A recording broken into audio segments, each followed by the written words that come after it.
And it's the memory, of course, that even though these are plasticized, both the plastic and the paper are part of our own journey through the universe since the theoretical Big Bang. So that the understanding of how these 78 works is part of your genetic and your cellular memory. You've just got to wake it up. And then So you it'll actually work. bury it. I usually bury them. Yeah. I don't treat tarot cards as special. I'll usually wrap them up or put them in a box because I've had a box. The box that I keep my other cards in, this one here, was made for me by a person named Tom Van Duren, who was with the OBD, the Order of Bards and Ovates and Druids. And it sits in here with three things. This is my working pack. Okay. So I'm telling the other ones to shut up. It sits in here with three things. It sits in here with stone and with bone and with what I call my bottle of bullshit, which is every time anybody's tried to fool me over the last few years, and it's condensed down to such a point that it's not fucking homeopathic. So it all sits there in the box together. But the box was made as a gift. I've also got 2 or 3 other boxes that I've made myself. So you're not the only bastards who've had to make boxes for your homework, by the way. But I've had this since before I wrote Pagan Visions for a Sustainable Future, because Tom Van Duren was the main editor for that particular book. And as a sign of respect, his grandfather made him this box, which, of course, apart from the pentagram, has got the druidic symbol of Owen, which is inspiration. But it's worthwhile. And the new pack that I'm working with just sits in this gorgeous blue leather, but it doesn't really matter. I don't leave them out for people to touch, and I don't leave them out for people to be anywhere near. But then again, I do find that people can be quite predatory, and they want to touch things that they shouldn't touch. And there is a sort of an ethic around this, and the ethic is like when I experienced in Ireland with the 5 young traveller lads, the Shula, just outside of Cork, all came racing out of the car towards me when I was practicing, because I was closing the Galway Arts Festival with an Iaido kata. And they came running towards my bow staff and my joe staff and my bokken. And the youngest guy was about 13, picked up the bokken, and I said, "Don't touch a lady's weapons. It's rude." And I think it's the same with everything. I have an ethic that says I won't touch your things without asking you permission, and I will accept no as easily as I will accept yes. I think this is very, very important to establish. When any object, thought, idea is shared, it's open game. But when it's particularly important to you or your work, it's like no one's going to walk into a dental surgery and get hold of a nitrous oxide and go without asking permission of the dentist, are they? No, bugger. It's a similar thing with your tools, with your work objects, or anything to do with. Nobody touches a good seamstress's scissors, do they, Tan? Ever. Nobody touches your piano, do they, Joe, without permission? Not ever. No one touches your hoodie, Lee, without your permission, not ever. It really comes down to respecting the few things of significance in your world and having them respected by others. But having them respected by others is having others respect you. And it really, I think it has to be okay for you to be able to say no to people, and for them to simply not push. People will push because they get away with it as kids.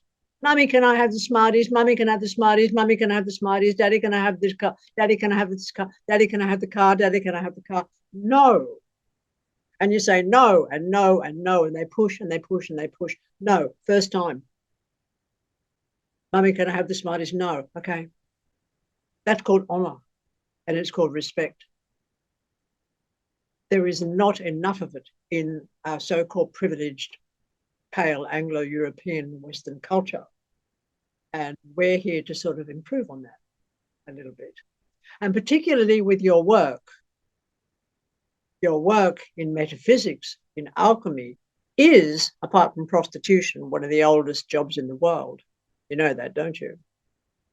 And it's also the auspice of royalty to hire people like us and then to fuck us off like Cassandra or like Hitler did with his astrology, because his astrologer said that he was going to lose the war, and so he had him put in a concentration camp and cooked.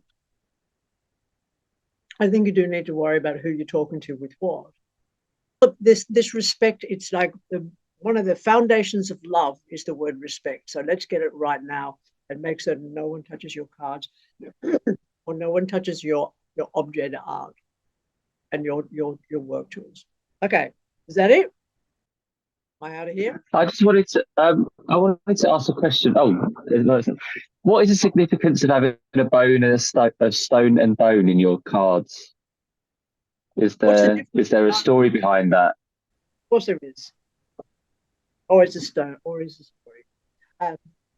The stone and the stone and the bone are basically the same thing, but one of them comes from a seemingly carbon-based object, but it's not anymore, which is the bone. And the stone is often Ishmore. So it's part of me. But then so is the bone. It's part of me, you see. They're just the dead bits. Or the really, really old bits that haven't turned themselves into sand yet. That's the best way. So they've just sat, and they've sat there on my table when I read tarot for, very close to, since about 2003, which is when I got the stone.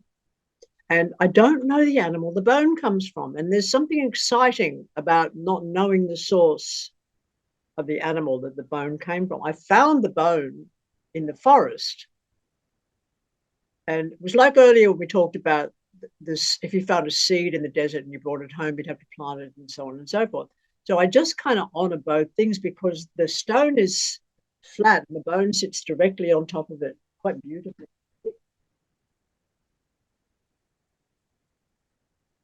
So it sits like this on my tarot table. They just sit together, stone and bone. And then the bottle sits beside them. So people say, what are they? And I say, stone and bone and a bottle of bullshit. And they go, I understand the third one. I don't know the first two. And the thing is that neither do I. And there's something about the mystery of that, which is really quite exciting. I know where the stone comes from, but that it represents part of my ancestral flesh. I mean, I don't know how many ancestors have died on the soil of Ireland, but a lot of them. And the bottle of bullshit is really interesting because it came from a poem I wrote years ago. That was a dare from my daughter. She wanted to know whether I could write rap. It's called Uncountable Specks of Dust. It's in one of my books. I think it's in Brave. Anyway, yeah. Any other questions? I have a question about a card. Oh, okay. I don't know if you're done with cards. I've just been so curious about this Seven of Cups. I want to know all about it. Cups. When you look at it, there's all the possibilities except for the one that's covered. The one that's covered is considered the Grail. So you don't know what your purpose is. You keep inventing them based on some form of mythology or others. That's what's in that card. And when that card turns up, it actually will mean, particularly if it forms a foundation, it says, I don't know. Because until the event happens, you don't know. So it is a card of illusion. It is a card of lying. It's a card of deceit, depending on what it falls with. But it never tells you what it is. And there's a kind of a beauty to being in that position of not always thinking you're in control, not always being the person who thinks they've got the answers. And even today, Mira, I put up on Bandcamp a very, very long piece on supposed afterlife that goes into Celtic mythology after that, towards the end of it. It's actually part one that takes about an hour or so to listen to, if you wouldn't mind, and if any questions come up, it's fascinating, because there's a lot to discuss about that particular, all those concepts. And a lot of them need to be really unpacked and torn apart to be able to understand what we know about a lot of the ancient theories to do with afterlife.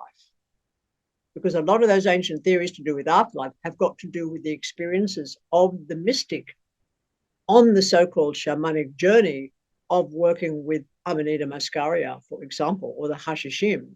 There were always mystical substances that were utilized. It's also the concept within itself is, what is alchemy ultimately? What are we doing? What are we doing all this searching and all this for when we're just going to end up meet in the end? So seeking that purpose, the purpose can be the seeking.